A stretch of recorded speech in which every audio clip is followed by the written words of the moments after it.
Hey, what's up, everybody? This is FNC Live, Raw Undisputed. My name is Matt Crash, your host. Today is October 20th. Thank you guys for joining us. And again, FNC Raw Undisputed, brought to you by Travago and Mountain Dew. Shirt's all messed up. Gotta fix it. Gotta look good for you guys. Sporting the old Dallas jersey, but again, this is an unbiased show. Just because I'm a Dallas fan doesn't mean I talk about the Cowboys. I very rarely do.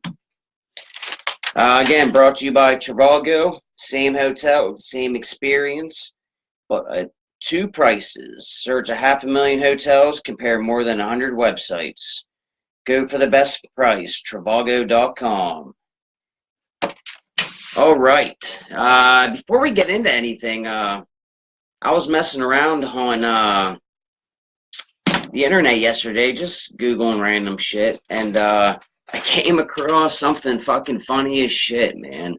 I don't know if you guys heard it or if you guys happened to came across it, but I seen that George Foreman, for people that don't know, George Foreman is a boxer, and if you guys don't know that, you're probably like fucking 11 years old or just fucking retarded. I mean, he is the creator of the George Foreman Grill. Lean, mean, fucking badass hamburger making machine. But yes, George Foreman, uh, he wants to fight Steven Seagal. And for you guys that don't know who Steven Seagal is, he was a badass fucking kung fu artist, movie fucking actor in the 90s and 2000. He still does shit today, mostly independent films. But I mean, he's legit. I mean, he's a seventh Dawn Aikido master. I mean, he's basically like fucking sensei or whatnot. The Dalai Lama fucking anointed him some weird shit. I forget what the hell it was called. But yeah, I mean, he's a real deal. Even though people think Aikido's full of shit, but I mean, hey, I mean, martial arts is martial arts. I mean, I'm thinking even if Aikido's a crock of shit, like a lot of people fucking probably think. I guarantee you stand toe to toe with Steven Seagal, even now at him being 65, he's gonna whoop your ass. But yeah, dude, I was shocked as shit, man. I read into it. I mean, it was a serious thing. George Foreman said, "I'll use boxing. You can use whatever. 10 rounds in Las Vegas." And that was shit. Today's the 20th, so that was maybe like 2 weeks ago. And yeah, dude, I'm like, it's not gonna happen. I mean, shit, George Foreman's 68 years old and Steven Seagal's 65, but that would be pretty fucking badass, man, to see. Uh, I'm saying right now that yeah, Steven Seagal whoop his ass. Uh, yeah, I just think he'd be like, whatcha, and doing all fucking some crazy ass shit and be whipping fucking big ass fucking Foreman around, man. Hey, and he said, use whatever, so shit.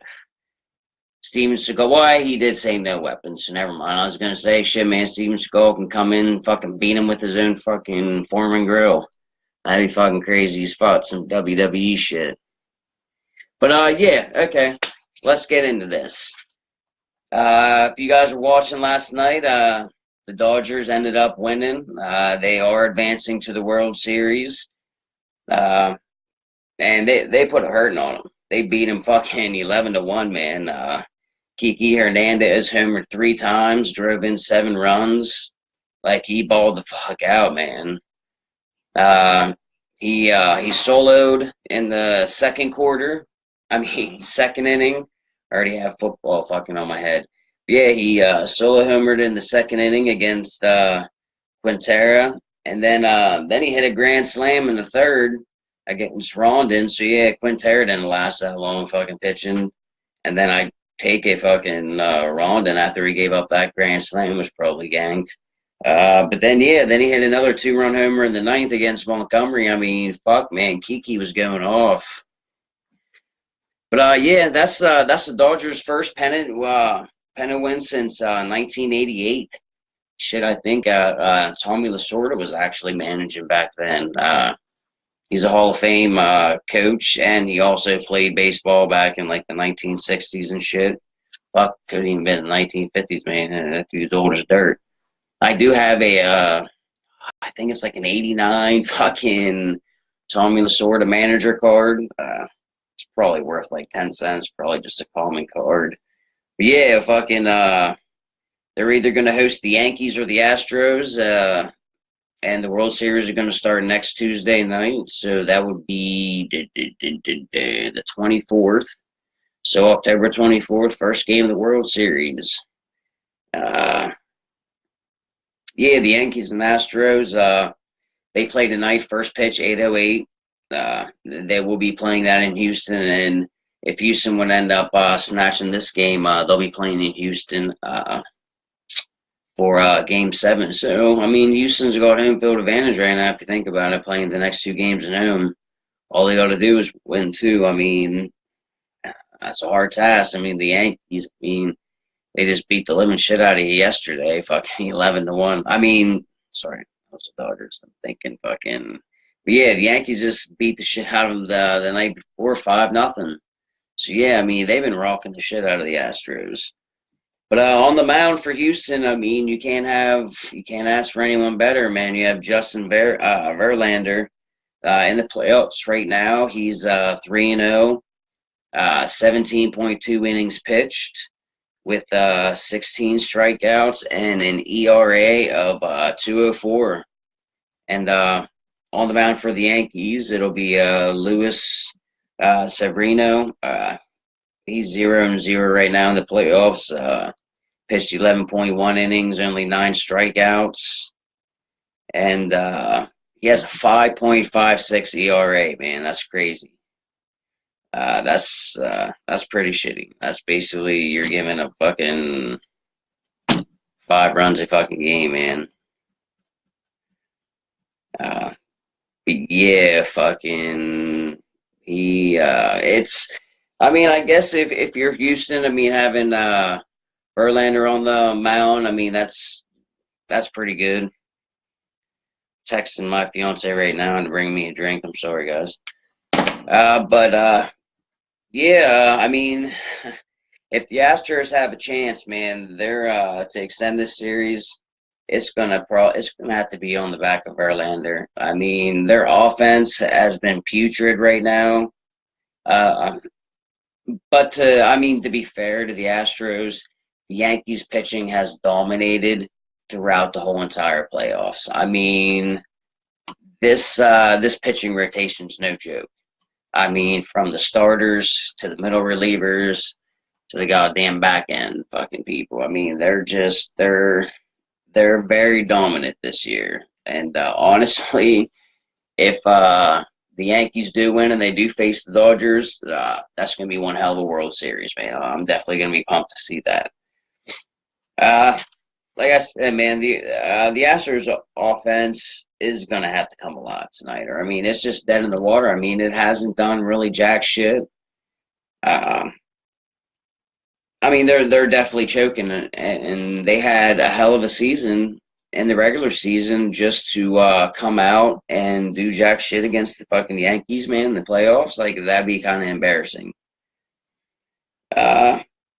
I mean, they practically had this. I mean, I don't want to say it was in the bag, but I mean, they led 2-0, man.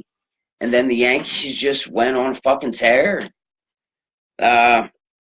But yeah, I mean, they just crumbled these last 3 games, and they haven't been able to get one iota of anything going. Like, it's just been fucking horrible. But yeah, now, I mean, if for some reason Verlander can pull it out, Game 7, like I said, will be also at in Houston. So, I mean, like I said, home field advantage for them. I mean, you win 2 games at home. I mean, it's easier said than done. But hey, man, I mean, it's a possibility. Now, on the mound, Game 7 for Houston is going to be Charlie Morton. And for the Yankees, it's going to be CC Sabathia. So, just like today for having Verlander on the mound for Houston. I don't think that the Yankees would stray away from wanting anyone else other than CC Sabathia. I mean, he's a fucking beast. He's definitely been impressive. I mean, whenever you compare him to Morton, I mean, Morton had a good regular season, but I mean, him in the playoffs just hasn't very been good. I mean, he had an impressive CC Sabathia had an impressive outing last time they went against each other. 6 inning pitched, 3 hits allowed, 5 strikeouts, and no runs he gave up. So, I mean, like I said, CC, if you want someone for Game 7 to close it out to go to the World Series, I'd say CC's the best pitcher on your fucking roster. I mean, and with the experience that he has in the playoffs, I mean, that's golden. I mean, that's what I mean. Like, if the Astros happen to get away with it tonight, I mean, I honestly don't see them winning against CC. Like, so that's what I'm saying. I'm saying it's going to be the Yanks and the Dodgers in the World Series, which is going to be one hell of a World Series. I mean, both have fucking phenomenal offenses, and both of them have great pitching rotations. I mean, shit. This definitely going to be a good fucking series.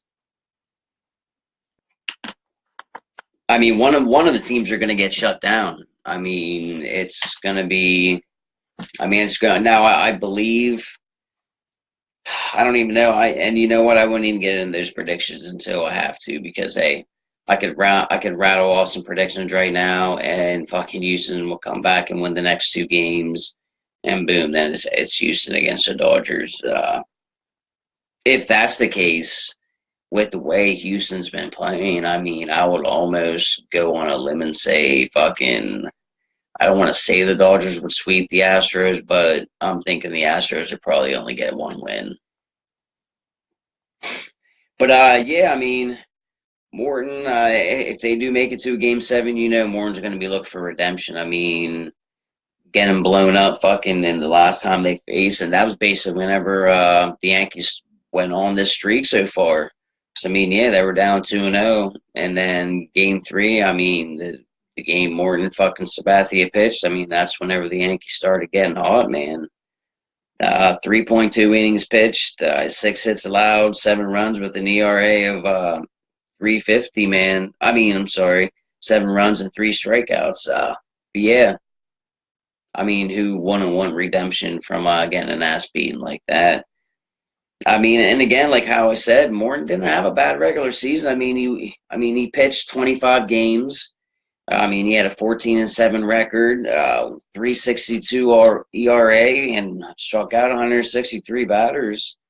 I mean, it's not too horrible. I mean, you can go down a lot of the goddamn pitchers throughout the National League, and I mean, I'm not going to say that's top fucking 10. I mean, but I guarantee a lot of teams wouldn't mind having a starter of that caliber. I mean, I'm honestly not sure of how the pitching rotation has led up to right now, to where like who would be available for a Game 7. But honestly, I don't. If I was Houston, I'd be looking to possibly start someone else if the Houston Astros do get past the Yanks tonight. I mean, I don't want to say they're going to fucking damage the guy's fucking ego, but I mean, you're trying to make it to a World Series. You just played a long fucking season to get to this point. So, I mean, for the greater good of the team, if you're going to hurt fucking Charlie Morton's motherfucking feelings, go right the fuck ahead, man. I mean, I don't know who would be available. Like I said, I mean, but his fucking, I mean, I would definitely be looking to not start him. Like, shit. Like, if for some reason the Astros offense goes off and Verlander, at the end of fucking 4 innings, is like winning 12-0, fuck, man, I'd bench Verlander, and then I'd stick his ass back in Samara for like another fucking 3 to 4 innings to start out with. Hopefully, fucking he can, you know what I mean, shut him out for 3 to 4 innings, and then, hey, man, bring in another pitcher and hopefully score some points in those 3 to 4 fucking innings. Or shit, let him go as long as he can. But yeah, I mean, you're trying to go to the World Series. Dude, I mean, fuck. Warren's feelings are hurt. Give him a motherfucking towel and tell him to go sit in the corner and shut the fuck up, man, because you're trying to win a World Series ring. We make it to the series. Whenever you pitch, make sure you fucking bring it, man. You know what I mean? But yeah, enough about baseball. I mean, that game's tonight. Yankees and fucking Astros, 8:08's first pitch. But yeah, you guys see that game last night? Raiders and the Chiefs. That was a good game. The Chiefs, they were, I think, 5-0. They were the best team in the league everyone was talking about. Now they just dropped 2 in a row. I mean, mind you, it was a close game. I mean, 31-30, and if anyone needed to win, it was the Raiders. I mean, for real. They have been on a backslide ever since Carr came back, man, from getting hurt. Maybe he came back a little too early. Who knows? But yeah, if anyone needed to win, they needed to win. I mean, there's other teams out there that need to win. I mean, but you know what I mean? This was definitely a win. This possibly could have looked at like a trap game to Chiefs. I mean, but it is what it is. But yeah, Marshawn Lynch got ejected in the second quarter for pushing line judge Julian fucking Matt. Grabbed his jersey. Yeah, he was all pissed off, man. Fucking, it all started, like, the scuttle started whenever Marcus Peter delivered a late hit to Derek Carr. And, I mean, right from the gate, I mean, a couple linemen fucking came out, like Donald Penn immediately confronting Peters, as well as some of the other linemen, I mean, which started a little scuffle between the teams. I mean, you see it every week. But yeah, I mean, can't late hit the quarterback, especially fucking the quarterback that just got back from a fucking massive back injury. I mean, it fucked him up even more, put him out again. That would have been the second season that fucking he'd be out for. And I think if he got hit yesterday and like he would have got hurt from like he'd probably. I mean, he might even be facing fines right now, but. I mean, you imagine Marcus fucking taking Carr out on a fucking late hit that got penalized, like, for real. But yeah, fucking, it was crazy. He came out. I mean, they're close friends too. I mean, Marcus Peters is a native Oakland boy. So, I mean, they were, I mean, I don't know if they're fucking road dogs, but they're close friends, man. And, yeah, he came right out and fucking tried to be restrained by the line judge, and holy shit, like, should have stayed his ass on the fucking bench. Because now, I would almost guarantee by putting your hands on a fucking judge, well, referee, like, fucking, you're going to get fined, and you're probably going to get suspended for a couple games. I mean, he hasn't been fucking lighting it up anyways. I mean, he probably should have just stayed retired. Just fucking ate Skittles on his fucking couch all day. But, yeah, I mean, after coming out of retirement, I mean, he's only logged 266 yards and 2 rushing touchdowns in 7 games. So, I mean, it's not like he's really been blowing it up anyways. And, I mean... Seattle got rid of him for a reason. I mean, he could say whatever he wanted to, but I mean, he took a beating in his career. I mean, he's probably fucking wore down, man. I mean, running backs fucking shelf life in the NFL ain't that high. And I mean, he was a bruiser, so I mean, he fucking punished people just as fucking good as he got punished. And honestly, he probably punished motherfuckers more than they punished him. But I mean, figure early in his career, anyways. Whenever he played with the Bills, because the Bills were the ones that drafted him. I mean, they drafted him pretty high. But, I mean, he was out for the first couple of years with knee injuries, it seemed like all the time. I mean, then he started getting back on track. I mean, he had a couple good years out there with Buffalo. Then, yeah, I mean, he's been in the league for a while. But, yeah, he should just stay retired because he's not helping the team. If anything, you're hindering the development of the other running backs that are on that team. But yeah, I mean, Derek Carr ended up 29 out of 52 for 417 yards and 3 touchdowns. Mari Cooper, fucking, he balled the hell out, man. Like, leading up to that game, he only had 11 catches for 210 yards and 2 touchdowns.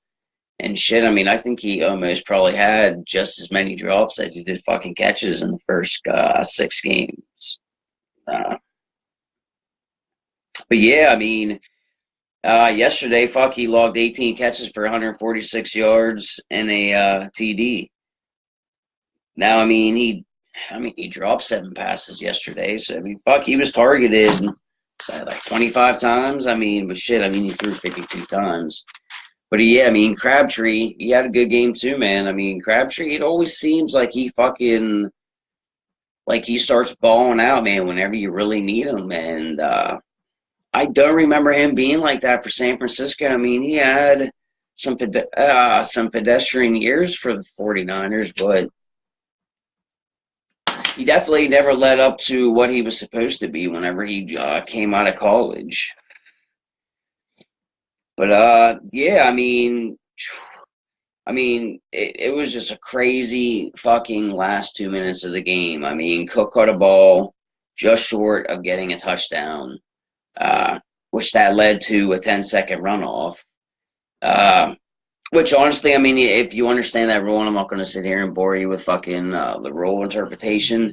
That was actually a that was actually the correct spot and the good spot to where they actually utilize that rule, because there's a couple times, man, whenever they utilize that rule, that is, I mean, by the letter of the law, yeah, I mean, but shit. Like, well, the one that comes to mind would be the Detroit game whenever they got fucked. I mean, that was, holy shit, I'm sure there's probably fucking riot, man. Like, they probably were flipping fucking cars over, fucking, probably not Fords. I mean, probably they're flipping Chevys over, because shit, man, you know, flip a fucking Ford over in Detroit, Michigan, where they build fucking Fords. Like, that would just be blasphemy.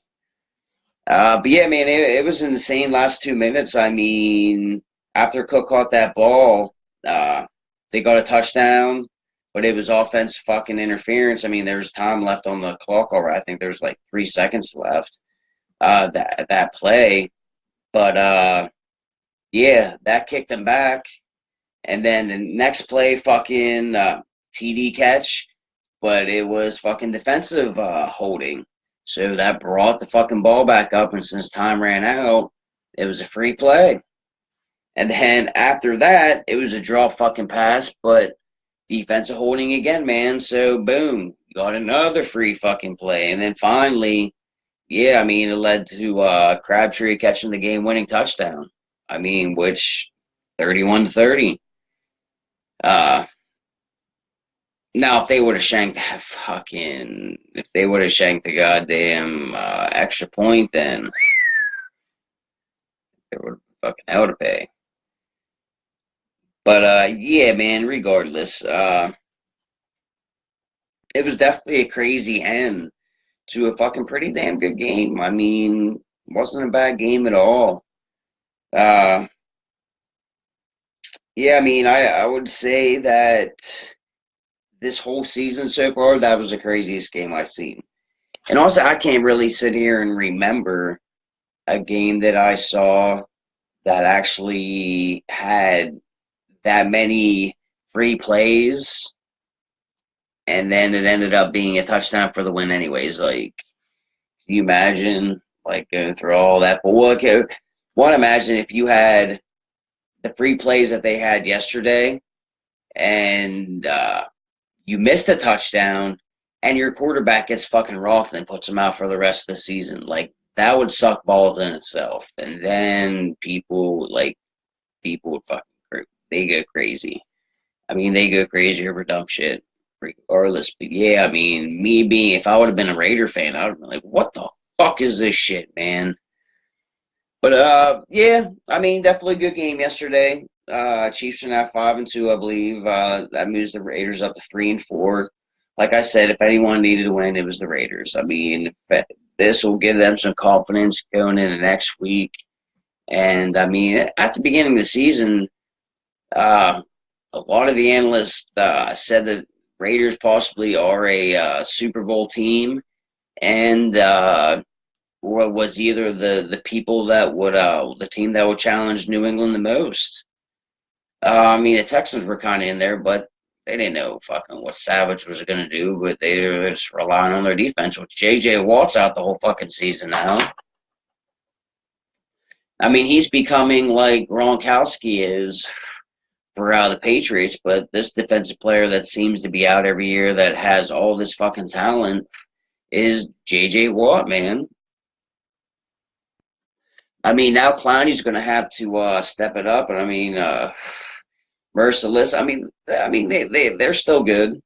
But yeah, I mean, if anything, this will just give Clowney time to shine. I mean, he's a big motherfucker. I mean, he hasn't led up to uh, all the hype whenever he was first drafted. I mean, he was injured the first couple of years. I mean, last year he had a good season, but this year you really don't hear too much about him.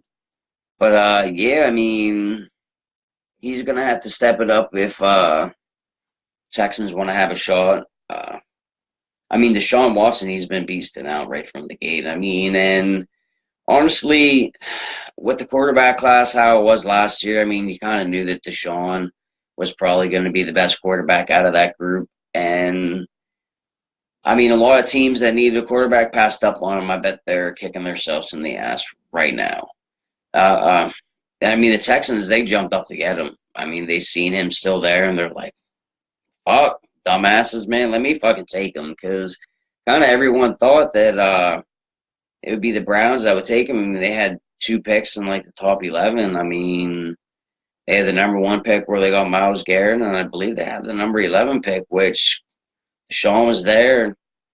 I mean, I believe I forget who they took, but regardless, I mean, I think they might even fucking went back some. I think they even traded that fucking pick. But yeah, regardless, I mean, yeah, Deshaun's having a hell of a season. I mean, which kind of, if you think about it, Bill O'Brien's kind of an idiot. I mean, he started Savage for like 2 quarters and then brought fucking Deshaun Watson in. I mean, he should have just started him right from the gate. Not that really mattered, but I mean, still, I mean, Deshaun took that fucking job and he has not given it up. And honestly, I think Tom Savage is going to be a backup, like he fucking should have been to begin with, but he's now going to be a career backup fucking player. Like, if I was him, I wouldn't want to go nowhere. I mean, I would definitely fucking stay as a Texan. I mean, you already know the system. You kind of already started anyways. I mean, you started last year towards the end of the season. Then you were the projected starter this year. I mean, so you know the playbook. And, yeah, if anything does happen to Deshaun, then, yeah, boom, you have your chance again. Then step the fuck up and don't give the fucking the job back to Deshaun. Because we know with running quarterbacks, if we know anything from the past, I mean, they're not the most fucking durable players. I mean, Robert Griffin III had 1 good year. Towards the end of the year, fucked up his knee, man. Boom, done. His career's been shot. Cam Newton, I mean, all he did was run for the last, like, 5-6 years. And, I mean, he is taking a toll on his body. I mean, the Panthers are kind of doing a little bit better now, but I mean, they're actually letting fucking Cam get loose. Because I mean, the first couple games, which whenever they look like dog shit, I mean, they were just trying to keep him in the pocket. That's not Cam's game, man. I mean, Cam's a big boy and he needs to run, which I mean, he kind of is Superman, I guess, if you let him do what he does, even though he's a cocky son of a bitch. And like his ego is just fucking huge. And I mean, that's what I mean, kind of fucks him with things. I mean, if you go back and look at the stats, I mean, anytime he has like 1 to 2 good games, like 98% of the time, like the following game, he just fucking sucks ass. Like no touchdowns, multiple interceptions, and they usually get their ass beat. Actually, he's got a big head, man. He wins a couple games, and you think he's fucking God, and then he gets fucking then he just thinks whatever, man. Then he just fucking gets knocked back down to fucking reality. Then he starts wearing the towel over his head and fucking crying the blues. But yeah, all right. Let's pay some bills. Then we'll get into our next topic. Mountain Dew. Whether you just got done riding your dirt bike through the mud, or just landed on your feet after successfully jumping from an airplane. People that don't know what that is, that's a skydiving. But yeah, there's only one drink that'll quench your thirst. For the most extreme person, grab yourself a refreshing, thirst-quenching Mountain Dew. Do the do. Enjoy the extreme. Yeah. Leaving football. Jump into some NBA stuff. If you listen to my show on Monday, I gave a breakdown of some of the teams' intriguing storylines, and I did mention the 76ers, how I said that they're kind of poised to have a good year. I mean, out of the last few years where basically they've been fucking tanking every year just to try to get some draft picks, it kind of does look like finally they're looking decent. I mean, I'm thinking that they might actually make a push to for the 8th fucking seed in the Eastern Conference playoffs. I mean, probably get their ass kicked. Figure the 8th seed is going to go against the 1 seed, which is LeBron, and LeBron's going to whoop your fucking ass. I mean, that's just a given. Yeah, I mean, like I said on Monday, I mean, they look like a team that can compete. Mind you, it's only one game, and they did lose the game.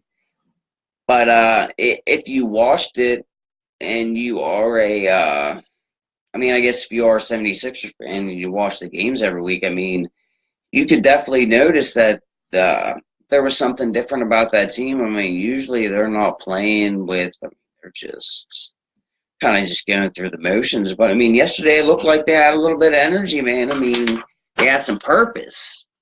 And yeah, I mean, this definitely didn't look like a team that was going to come out and try to tank the year.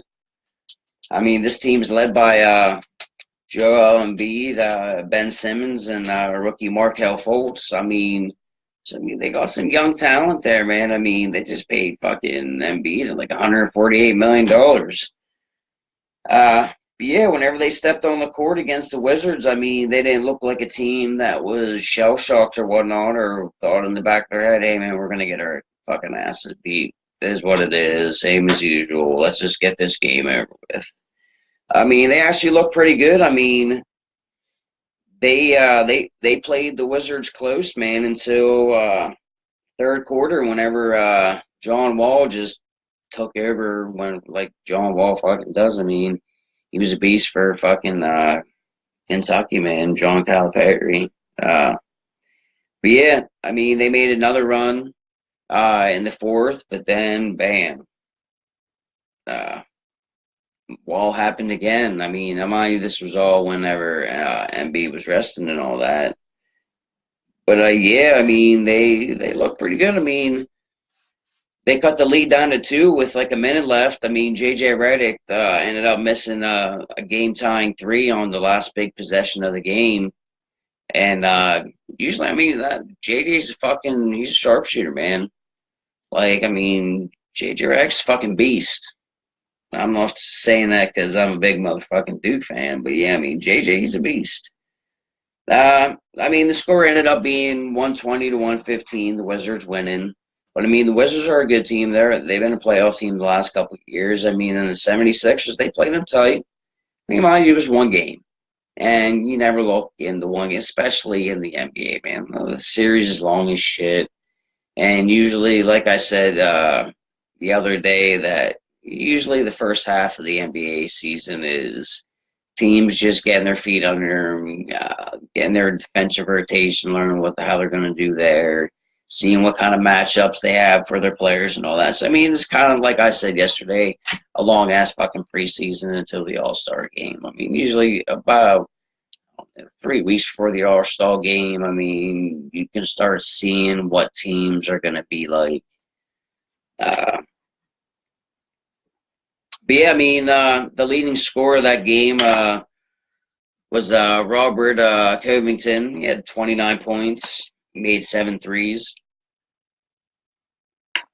Yeah, he was the leading scorer. I mean, after seeing that, I mean, it minus one game, but I mean, it does look like the 76ers are having fun out there and they're actually enjoying playing basketball. I mean, because the last few years, like I said, they just look like they're going through the motions. I mean, they didn't seem pumped. They didn't seem nothing. I mean, they kind of basically, so we suck ass. We're going to win like 15 games this year. Hopefully, we can fucking win the lottery, get the first fucking pick, and try to get a fucking another good player, man, so we can fucking stack this motherfucking team. But yeah, I mean, it looked good. The Clippers. You want to talk about the Clippers? I mean, no, mind you, what we're gonna do here with the Clippers is kind of fucking hypothetical. I mean, but yesterday, I mean, yeah, they beat the Lakers. They made Lonzo, their point guard, Beverly, that was covering him, made Lonzo look like a bitch. He went like 1 for 6, turned the ball over twice. Yeah, he all that hype, now and against one fucking game. But yeah, all that hype made Lonzo look like a bitch. And then Beverly even told him, like, at the end of the game, I mean, he rode his ass hard the whole game. I mean, he did tell him at the end of the game, he's like, listen, man, he's like, people are going to be on your ass all season long, man. It's because your dad. Your dad's a loudmouth motherfucker, basically. And LeVar is. LeVar's a fucking retard. Uh, I said on one of my mock shows, I don't know if you guys probably would have seen that or not. I only had it up for a few days. But I even said, like, in the one mock show, like, LeVar pulled his fucking son, his youngest son, out of high school, and he's gonna fucking homeschool him. The reasoning is because they got a new high school coach, and the high school coach wasn't going to revolve his fucking offense around the younger ball kid. And he said, "Hey man," he's like, "you're not gonna have to shoot as much."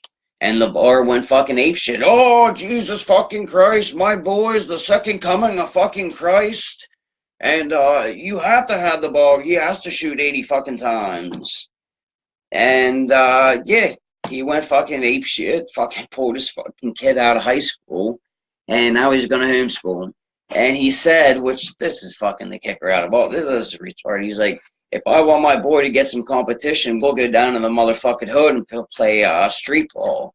It's like, give me a fucking break, dude. Like, your kids, and I hope, and I don't hope bad shit on any kids. I mean, I got kids of my own, but I hope. Which, I mean, and honestly, if you fucking realistically think about it, out of all the basketball players that come in the fucking door every single year, there's only a handful that are fucking stars. So, I mean, there's a good fucking 90-some% chance that all the ball kids, whenever they do get into fucking the NBA, if in fact they do, like, there's a good chance that they're both going to be just average to probably playing just fucking suck. And then what's LeVar gonna do? All this run at the mouth, and then we're gonna fucking goddamn make fun of his ass. Hey, fucking big baller jack off brand. Your son's fucking suck ass, man. Let's see, Lonzo's career fucking scoring average is 8.2 fucking points a game. Where's all these fucking weird fucking three-pointers that you taught him to fucking throw? It looks like, come on now, motherfucker. Like, shut up and let your kids fucking play, man. Like, you pull your kid out of fucking high school because the coach said, we're going to help you, and so you don't have to shoot the ball as much. Like, for fucking real, like, you're that much of a fucking controlling fucking nutso fucking guy that you need to homeschool your kid and bring him down to the fucking hood to get fucking real competition? It's like, really? Like, one, that sounds to me like you're trying to live out your fucking dreams through your fucking kids because you were a shit town fucking basketball player whenever you were younger, and now you're trying to get your kids to be great because I don't fucking remember no LeVar Ball playing basketball in the NBA. Like, you are a fucking scrub. Like, you're like one of those martial artist frauds that I was watching on fucking YouTube like yesterday. Like, I fucking was having a YouTube fucking day or something.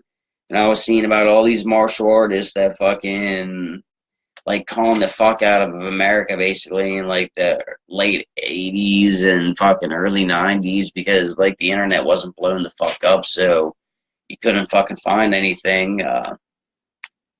You're like one of them con artists, man, that fucking talk yourself up to being like the greatest motherfucking teacher and da da da. You train with your kids fucking 24/7, da da da. Eat your vitamins, lift your weight like a Hulk Hogan motherfucker. Like, really, you bald headed bastard? Like, all that hype and he goes 1 for fucking 6. Like, just let your fucking kid. I was surprised.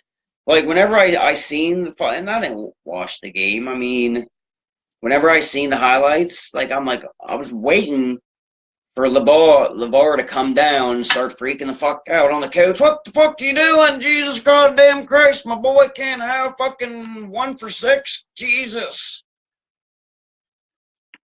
Like, come down there and have a fucking stroke. Fucking try to fire the motherfucking coach.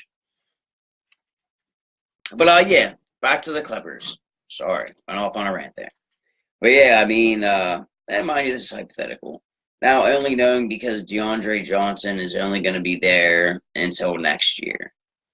And you don't want to take the chance of summertime rolling around, you not being able to extend him because he doesn't want to fucking play for your team. And then you end up losing him and you get nothing in return. So, hypothetically, I was thinking, I mean, because you already lost Chris Paul. So basically, Lob City, as we know it, is basically kind of fucking over in Clippersville. And like I said, hypothetical. I mean, even though the season just started, would you be thinking, like, I'm thinking a good idea would be to trade DeAndre Johnson. Because, one, him and Blake, they don't fucking, they don't really even mesh anyways. And, DeAndre Jordan, I said Johnson. Him and Blake, they kind of, they don't mesh. Like, they're just two bigs that don't really get it done together. So, I mean, you would kind of think that they would just, like, go away. Now, I don't want to say that they're going to be shit or whatnot. I mean, because, Chris kind of was the fuel that made that engine go. And, I mean, we're really not going to be able to tell just how losing Chris Paul is really going to affect this team. I mean, you might see it in little subtle things, but probably at the end it'll probably cost them maybe like 10 games throughout the whole season. I mean, they'll lose 10 extra games because they don't have Chris Paul and what he offered to that team. Again, now looking at the future and how Blake just signed a 5-year extension. I mean, it's worth like a little over 171 million. I mean, his salary this year, he's getting $29,512,900. So basically, he's getting fucking like close to like 30 mil. I mean, just for this season. So, I mean, the money in itself, and you're gonna have to pay John. You're gonna have to pay DeAndre. I mean, you're gonna have to pay him cash, like some big bucks. You just can't. You're not gonna peddle this guy off with a shitty ass contract. And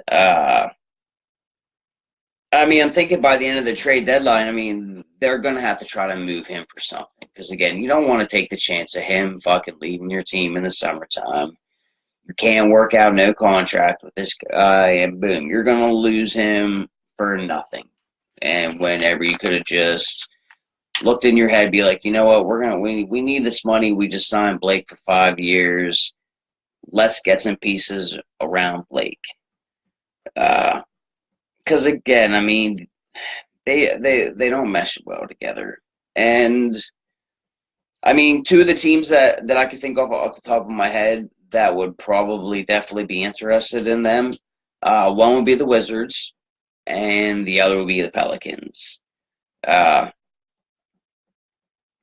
all that being said, I mean, I feel that DeAndre would be in line definitely for a massive, and he knows that. He's in for a massive fucking payday in the summertime. So that's another reason why I don't think that he's going to want to stay with the Clippers. I mean, hey, he might be like, you know what, fuck, man.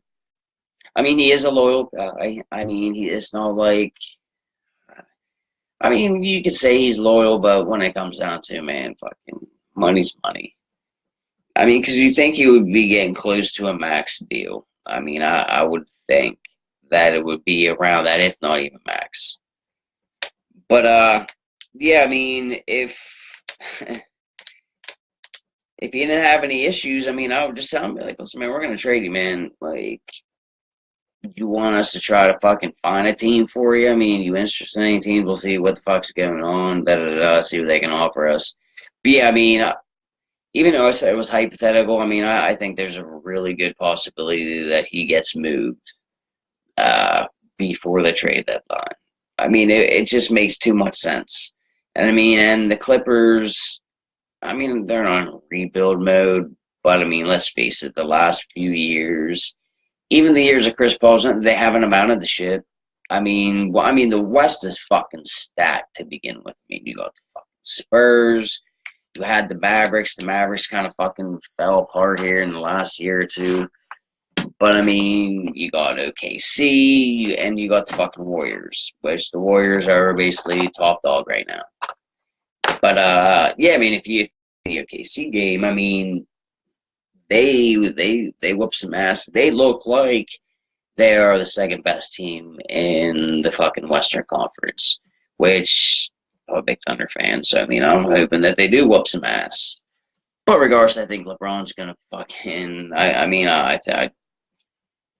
LeBron's like Tom Brady. Like, I mean, you know, the guy's probably gonna make it to the fucking Super Bowl. LeBron's case, the NBA Finals every fucking year, which he has. I mean, he's been there 8 years in a fucking row. I mean, that's crazy in itself. I mean, no matter what team that he plays for, which has only been Cleveland and fucking Miami anyways, and then back to motherfucking Cleveland. But, I mean, shit. I mean, I would like to see someone other than the Warriors being there. But, yeah, I mean, I think he's going to take it no matter who the fuck he plays. Unless he's fucking hurt. I always say that LeBron's, one, going to be in the finals, and two, probably motherfucking win the finals. But, back to DeAndre, I mean, it would just make sense that it would probably be the Pelicans or the Wizards. Now, I mean, the Wizards would be a dream fit for him in the terms of, like, pure fit for the player and the team. I mean, that's just, I mean, that would be probably the perfect fucking spot for both of them, actually. I mean, the Pelicans would be a great fit, too, but yeah, I would say dream fit would probably be the Wizards. Now, the real question with Washington would be, I mean, you already have basically 3 max players already on your roster. And, I mean, to bring a 4th one in, I mean, that's a lot of fucking cap space. I mean, if you would be committed to that, I mean, the ownership would have to fucking basically be committed to be like, all right, we're going to carry basically 4 motherfucking max contract players. I mean, that's going to definitely put us to the brink on trying to get depth. But we're going to have 4 badass motherfucking players. I mean, now that being said, another route the Wizards could take, other than DeAndre fucking Jordan, and Jordan could go to the Pelicans in this situation. I mean, they could probably get Boogie Cousins before the trade deadline. Probably a little cheaper. I mean, not as much cheaper, but probably cheaper than what they would get DeAndre Jordan. And I mean, and Boogie Cousins ain't no scrub himself. I mean, he's a fucking good player. And again, if you want to vice versa that, I mean, hey, Boogie to the Pelicans, fucking Jordan to the goddamn Wizards. Or I mean, both of them players are definitely probably going to be traded before the trade deadline. And when you look at it, when you're looking at what type of player they both are, and you're looking at the teams now, I mean, any team would want either one of these players. But best fit, I'm thinking, and the more, and again, it depends on what they had to even give up. You know what I mean? I mean, both teams would have to give up some players. I mean, I don't think they want to give up any young prospects, which again is something that the Clippers definitely probably would want. I mean, they would definitely want some younger talent, some of the prospects, and they would want your draft picks. I mean, would your draft picks be worth that much to you that you wouldn't want to give a couple of them up for a talent like Cousins or Jordan? Who knows? But again, like I said, this is all hypothetical. I mean, who knows what the fuck's going to happen? But I mean, I'm definitely kind of thinking that, yeah, both of these players are going to be traded by the trade deadline, anyways. I mean, fuck, they can pull off the 3 fucking team trade. I mean, who fucking knows with that shit? I mean, the NBA is the way they do trades. I mean, is crazy. But I mean, yeah, again, I definitely see both of these players not being on the team they started with at the beginning of the year. Now to switch gears, let's go to college football. I mean, we're in the middle of the college football season, so I mean, nothing's said or done right now other than we already know Alabama's a fucking beast. But again, St. Nick, he's always a fucking beast no matter what, unless the quarterback is throwing 80 times and lighting the fuck out of your fucking defense. Yeah, other than that, we always know Alabama is top dog anyways. I mean, the swinging dick fucking St. Nick with a fucking badass fucking team like usual. And their defense usually is the driving force of that team, and it's hard to even fucking name the quarterback of that team because their offense really doesn't matter. I mean, they score points regardless. I mean, the last quarterback that I can even think of from Alabama that I know off the top of my head would be A.J. McCarron that plays for the Bengals right now. And we haven't seen McCarron. I mean, we've seen him in there a couple times when Dalton got injured and shit, but I mean, that just goes to show you that Alabama doesn't produce good quarterbacks at all. I mean, is with how badass they are, there's no Alabama starting quarterbacks in the league right now. And the only one I can even think of is fucking AJ McCarron. But yeah, I mean, now their defense, shit, I mean, you can look across the fucking league. Got Alabama fucking defensive players fucking basically on every fucking team I want it down. I mean, every team has probably a fucking Alabama defensive player that was a badass motherfucker for St. Nick. No, but yeah, I want to talk about Notre Dame. They're 5-1. They play USC this weekend. This will be a telltale sign of just how real Notre Dame is, because that's the big question going around the college world right now is how fucking for real is Notre Dame? And we will definitely get that answer against USC. And which USC isn't as strong as the analysts thought they were going to be this year. I mean, they got Sam Darnold. I mean, he's going to be probably the number 1 fucking pick in the draft if he comes out this year.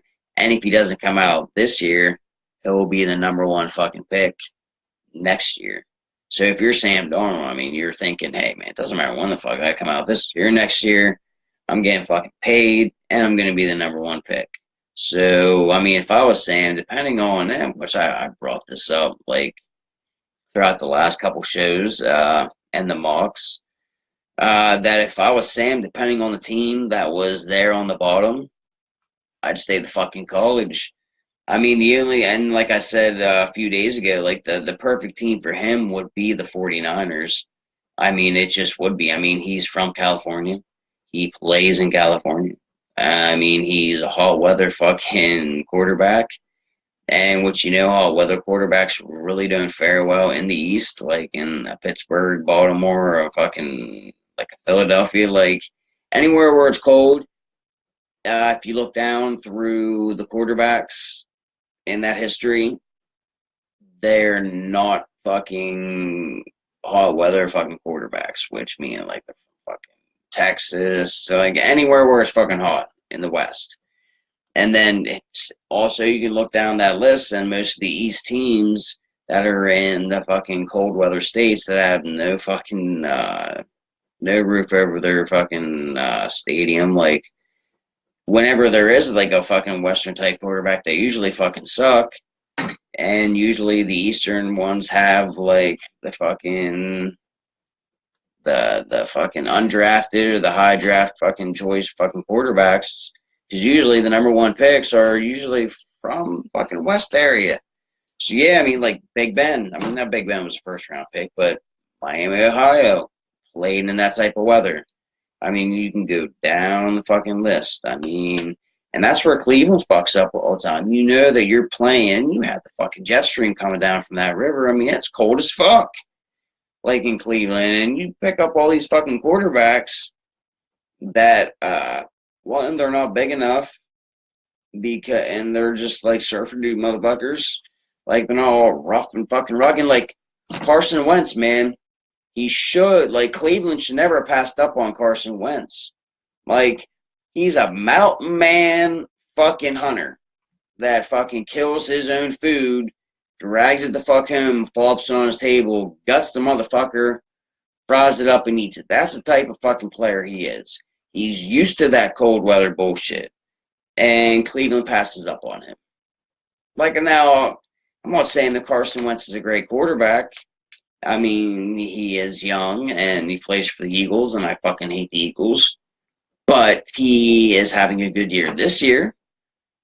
And it's that type of quarterback that the East teams would fucking have. And what you know what? He plays for Philly. Philly's fucking cold. So, yeah, I mean, that's the perfect fit for Carson Wentz. Now, I mean, Cleveland passed up on him like a dumbass, passed up on fucking Deshaun Watson. You know, every time they pick a quarterback, everybody bitches about there's Cleveland picking another fucking quarterback, and they swing and they miss. Well, you know what? This time you still picked up a fucking quarterback in Deshaun Kaiser, which basically is swing and miss because you already benched his ass for an undrafted fucking rookie that came out last year that you had on the fucking team last year, so you knew what he was anyways, and he wasn't that good because fucking the Chiefs got rid of him. But yeah, I mean, so the quarterbacks that they don't pick, they get bitched at. I mean, fuck, man. Deshaun Watson was right there for you. You could have had Myles Garrett, Deshaun Watson. Badass fucking goddamn draft, which they didn't have that bad of a draft to begin with. I mean, Jabril Peppers, I mean, I think that's the last name. Yeah. But, I mean, he's not a bad player, but they're playing him out of position. Like, he's not a cover fucking safety. Like, he's one of them down in the box smashing in the fucking mouth fucking safeties. You know what I mean? So they wasted a pick on him because they're not even fucking playing him properly. And like I said, maybe next year, like, they'll start getting it together. 'Cause, I mean, Sam Darnold fucking stays in. You got Josh Rosen. Now, again, UCLA quarterback. Fair weather, like hot weather. I mean, so Rosen in that atmosphere is probably going to be fucked anyways. But I mean, they're going to have their choice out of quarterbacks next year because it's not looking like Cleveland is going to have a great fucking season. I mean, by the way it looks right fucking now, I mean, they're definitely probably going to get a top 3 pick, I would say. I mean, between them, the Giants, and fucking 49ers, I mean, there are going to be 3 teams that are definitely going to be in the top 5 draft picks, unless fucking Eli all of a sudden turns it the fuck around right now. But that even being said, I would say probably fucking if that would even happen with the games that I think that the Giants would end up winning, which wouldn't be a lot anyways, they would still probably be in the top 10, top 13 if anything. Which if I was, and like I said on a couple of my shows, I would make a fucking push to try to get one of these fucking top quarterbacks. I mean, because yeah, Eli's in his 14th year. I mean, they're gonna have to, like, those teams right there, like Redskins are gonna lose Cousins, and fucking the Giants. Eli's only gonna be around probably for another year or two. The Eagles and the Cowboys are going to be basically the top two teams in the NFCs for the foreseeable future. So, I mean, there's no way in hell Cousins is going to stay in Washington with how much they fucked him over. And which I don't blame fucking Cousins for wanting to bounce, man. I mean, yeah, you just made a shit ton of fucking money, but this team has no fucking faith in you at all. If they had faith in you, they wouldn't make you fucking bet on yourself year after year after year without giving you a long contract extension.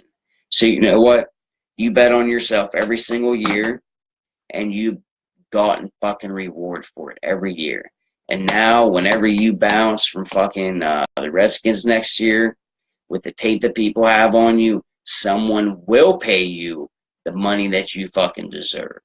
So yeah, I mean, if anything, Washington just got the royal fuck job by the fucking quarterback that whenever fucking Shanahan and crew fucking selected him, they didn't want RG3 anyway. The only one that wanted RG3 was Dan Snyder, man, because he had a fucking total fucking hard on for this quarterback.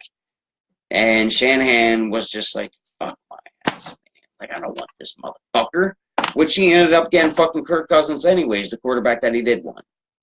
And a lot of the people in that organization wanted, and they did finally get him, because, I mean, he did slip to him. And, I mean, yes. And then, again, Kirk got to say about quarterback. I mean, one, he showed it.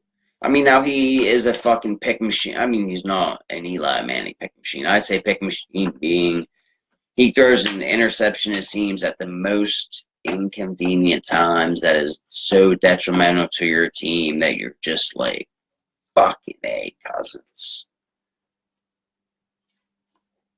But, yeah, I mean, Cousins is going to be gone. Eli's going to be gone. So, yeah, this is definitely going to be a Dak and motherfucking Carson Wentz show for the next foreseeable future. But, yeah, I totally got off track here. So let's get back to the Notre Dame thing. Yeah, Saturday against USC is going to be a big fucking test to see if this Notre Dame team is real. I mean, but they definitely got, I mean, USC is the beginning of a very tough back half schedule. So, I mean, Notre Dame's going to have a lot of opportunities to show how badass they are and how real they are, or just however Dennis Green said, you are what we thought you were. I mean, they're going to get their ass beat because they got some pretty fucking tough matchups coming up here. I mean, a win tomorrow night would be definitely a nice fucking push for a marquee bowl in the future, or possibly even a fucking a playoff fucking spot. I mean, now that's a long shot, but still, it's a shot. I mean, first you got to get past fucking USC. And I mean, now their only loss they have was to Georgia, and Georgia's off to a 7-0 start. I mean, they're looking like they're having a fucking head-on collision here with Alabama. And I kind of am interested in seeing how they're going to do that. Like, if Georgia ends up losing, like, if they're going to have Georgia in as a one-loss team in the playoffs still, I mean, that's definitely going to be fucking one, it could be very controversial. And two, it would be very fucking interesting. Because depending on, like, how that game pans out, I mean, to see them in a finals together, probably be pretty good. Because, I mean, I would think that with it being the NCAA, I mean, they wouldn't, if they would have Georgia in, I don't think that they would be ranking Georgia as number 3 because they would have to face Alabama from the jump. And I think what they would rather have would be they're probably gonna, if Georgia would happen to lose, they'll put them as 4 seed, so they play whoever the number 2 seed is, which as of right now could be Penn State. I mean, Penn State's looking pretty good. They have a badass fucking running back. I guess Sandusky didn't get to him or whatnot. It crushed his ego. Oh, I didn't mean to say that. No, but yeah, I mean, their only loss was to Georgia, and I mean, it was a close fucking game, 2019. So I mean, Notre Dame stood toe to toe with Georgia. I mean, they lost. I mean, but still, is what it is. I mean, next week they face another ranked team in NC State. So I mean, that's going to be a fucking hard game. And they go Wake Forest, and then they travel to Miami, and then Navy, which always seems to be a fucking tough game. I mean, maybe just maybe, regardless. But yeah, I mean that always seems to be a tough game against them. Last few years, they've been losing. And the end of the year off with Stanford, which I mean, Stanford's not having a fucking Stanford season this year like the last 5-6 years. I mean, they're decent, but yeah, they're not world blowers or nothing like that. So I mean, still, I mean, they got a long fucking way to go. I mean, so even if Miami does beat USC, it's not like saying that, because again, they have NC State the next fucking week. So I mean, hey, they could beat fucking USC and then get their asses handed to them fucking against NC State. Or fuck, with Notre Dame's luck, they'll beat fucking NC State and USC, then lose to fucking Wake Forest. Like, who knew? Or they'll get their asses, or they'll win all them teams and get their ass beat against fucking Navy, like ass fucking handed to them. And then win or lose. Well, I mean, if they lose against Stanford, if they lose 2 games, then yeah, you're looking at possibly like the ShamWow fucking bowl. You know what I mean? Like, yeah, if they lose 2 games, then yeah, they're done. They're definitely not fucking getting any more keyboard. Oh, I don't believe. Still, I mean, it's a long season. Let's see what pans out. But yeah, USC and Notre Dame is going to be a pretty good indicator on just how good this Notre Dame team is. I mean, I'm hoping that they do decent. I mean, I'm a Notre Dame fan. I mean, I do. I mean, now again, they haven't really done much lately. But I mean, Deshaun Kaiser, he probably should have stayed in there, which the coach even said. They're like, listen, man, he's like, Kaiser should have stayed in college for another fucking year. I mean, but he didn't. And where'd he go? The Browns. What's he doing right now? Riding the fucking bench.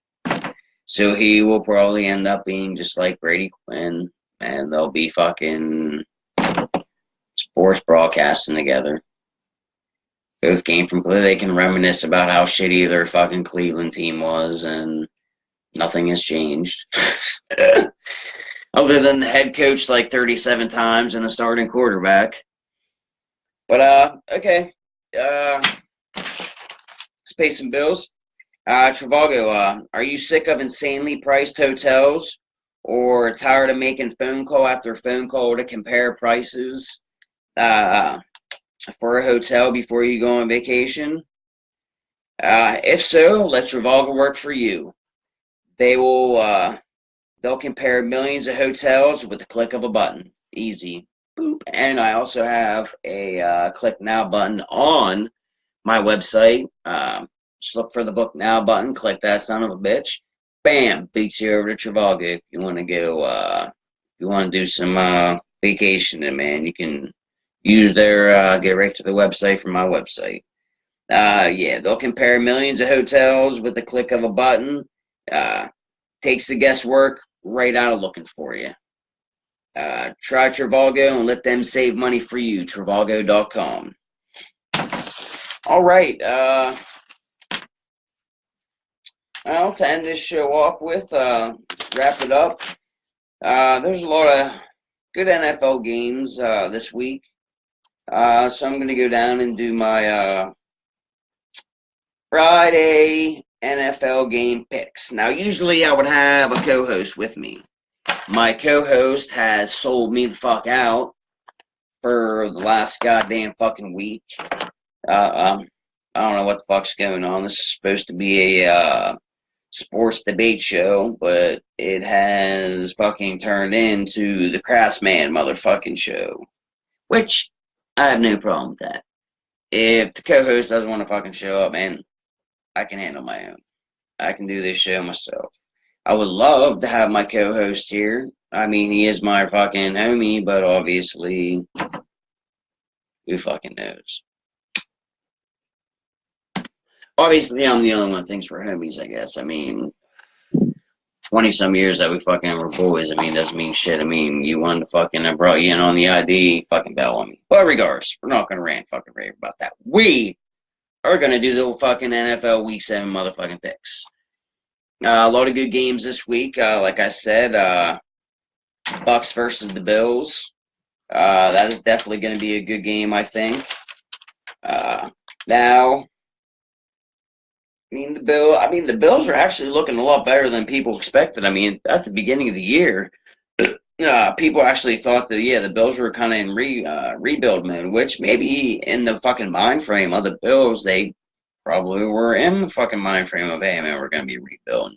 We don't know what we have in Tyrod fucking Taylor, but Tyrod Taylor's been looking pretty good. I mean, now I think they knew what the fuck they had in him. I mean, he's not a fucking Aaron Rodgers ball thrower, and he's definitely not a Michael Vick fucking runner, but I mean, he gets the job done. I mean, they're having a good season this year. So is the Jets. I mean, I think the Jets thought that they were in a rebuild mode.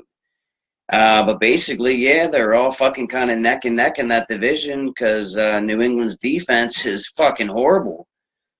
It's just as fucking horrible as the Philadelphia Eagles defense, and they're both ranked fucking 32 and 31 respectively. So, they both have shitty fucking defenses, and the only reason why either one of them teams have the record that they do is because that their offenses have been doing pretty fucking good. I mean, I'll give it to the Eagles. I mean, their offenses, it looks good.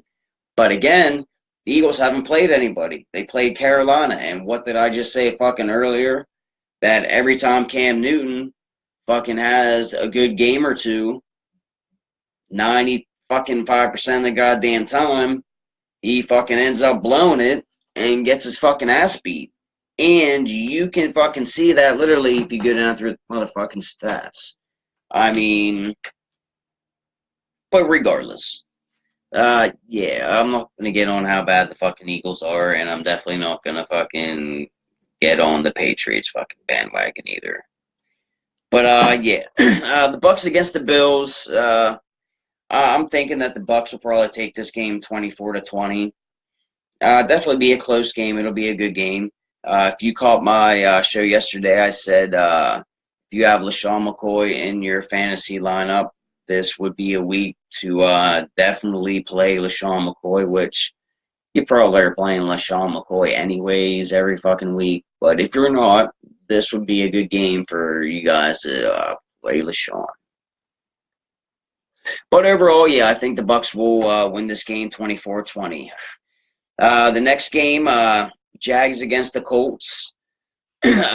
Again, Jaguars are definitely a surprise team to people this year. I mean, I think real NFL fans that watch more than just their favorite team knew that the last few years, I mean, Jacksonville has been building a good team. I mean, they've been building a very good defensive team, man. I mean, their defense is top notch. And I mean, it's starting to come together. And I mean, we're seeing that right now. They probably have the best fucking cornerback tandem in the NFL right now. And that's probably kicking the Texans in the ass that they probably should have kept their fucking corner last year. But they didn't. They gave him up, and now he is balling out for the Jags. Even Jalen Ramsey said that, hey, man, he's like, I'm not the best cornerback on this team. He's like, but I'm definitely probably top 3, which he was giving himself credit. He knows that he's like the second best fucking corner on that team. I mean, Jalen Ramsey's a beast. I mean, he's everything that he was cracked out to be thus far coming out of the draft. All the hype for him has definitely been fucking. I mean, he's worth every bit of that fucking hype. This game, I think that the Jags will they'll handle their business pretty handily. I think they're going to win 31-10. Uh, the Colts, they're not the same team without fucking Andrew Luck. Now, Andrew Luck, yeah, they're definitely not that much of a team because I mean Jacoby Brissett can actually fucking move out of fucking harm's way. I mean, even though he still gets sacked, I mean Andrew Luck would be getting his ass beat back there right now because their line's fucking horrible. Which is the reason why Andrew Luck's fucking going anyways right now for practically the half season so far because the line sucks so bad. If I was Andrew Luck, I would not fucking play at all this season. I would be like, you know what? I'm resting the fuck up for a year. He's like, in the goddamn fucking draft, get me some motherfucking help on the line, man. Build my fucking line, get him in fucking free agency, do whatever. That being said, fucking there really isn't too many great offensive linemen or offensive fucking guards coming out in this draft this year. So maybe he's fucking damned if he does, damned if he don't. If he plays, he's probably going to get fucking tore up again. And if he doesn't play, they're probably not going to be able to address the line sufficiently enough for him next year. Or hey, maybe this line's going to start to come together, man. They're going to start gelling, playing together. But yeah, I definitely think the Jags are going to handle their business pretty easy tomorrow, 31-10. And again, they got fucking Leonard Fournette, man. He's beasting out right from the first game of the preseason. I mean, he came out and he said, hey, man, this isn't as hard as I thought it was going to be. This is not as fast as I thought it was going to be. And you know what? People gave him shit. But this motherfucker's been balling out game after goddamn game. So, I mean, hey, maybe it is easy to fucking Leonard Fournette. I mean, he's a north-south runner. I mean, he's fucking basher. And we knew this whenever he came out of college, man. But yeah, which is helping Blake Bortles out. And that's kind of all really Blake needed. I mean, he's one of them game-managing quarterbacks. I mean, he has a nice arm. I mean, they could put up fucking points, especially with their defense being as good as they are, man. They're not flipping the field that much. I mean, they really don't need to flip the field because they have good field position all the fucking time. And I mean, you give Blake Bortles field position like that, and you give him a running back that can beat the shit out of the ball to where it's limited in how many times you throw. I mean, last year, fuck man, he's probably throwing like 50 times a game. And they're doing this all without the number one receiver in Allen Robinson. I mean, because Hearns hasn't been stepping it up, and Hearns was a pretty good fucking formidable fucking number two man for the last couple of years. This year, he hasn't looked like shit.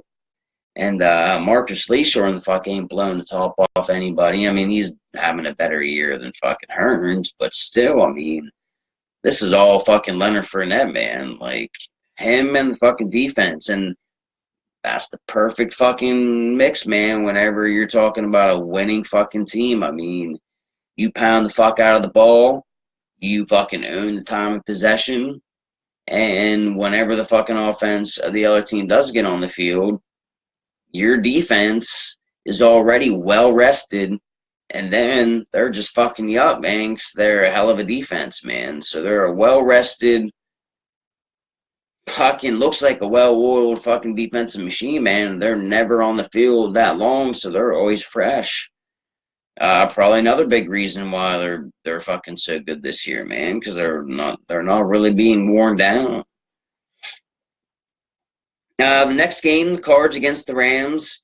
With the addition of Adrian Peterson, I think, I mean, him and David Johnson are two different fucking players, but concept-wise, I mean, this kind of is looking like the Cards did last year with a running game like they expected to have before David Johnson went down. So yeah, I mean, I believe that the Cards are going to make a bounce back. I think they'll win this game 34-24 over the Rams. I mean, now the Rams are having a good season as well. I mean, Todd Gurley, he's kind of just like whenever we had the conversation with Blake Bortles and Leonard Fournette, man. Like, Todd Gurley is helping out fucking Jared Goff immensely. Like, Jared Goff, the best thing for a fucking young quarterback is having a hellacious run game, and they have a good fucking run game. Sort of like how Dallas did last year, man. They ripped off fucking a 13-3 fucking record, which should have been 14-2, but we gave that game to fucking Philly because, one, we felt bad for the bastards, and two, we're like, fucking, man, we already wrapped everything up, man. We're gonna play fucking our third stringers here for fucking this game. And Philadelphia barely beat us fucking whenever we basically handed them the fucking game against our third stringers last year in the last game of the season.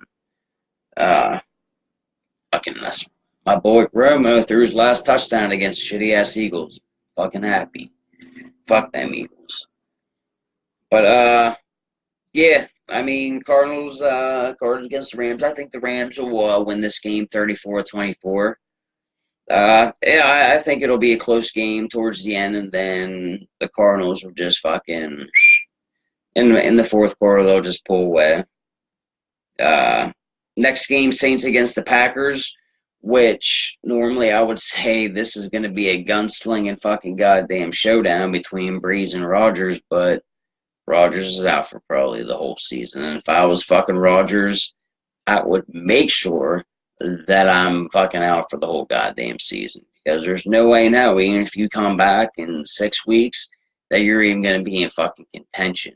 So I would just sit my ass on that fucking bench, heal that fucking collarbone up to where it's perfectly fucking fine, and just slide off into the off season, man. Fucking rehabbing that fucking shoulder, getting that shoulder strong fucking for next year.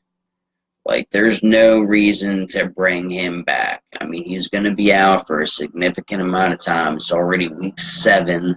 So even if he's out for fucking 6 weeks, there's no way Brett Hundley is going to have them a formidable fucking goddamn record leading into Aaron Rodgers coming back.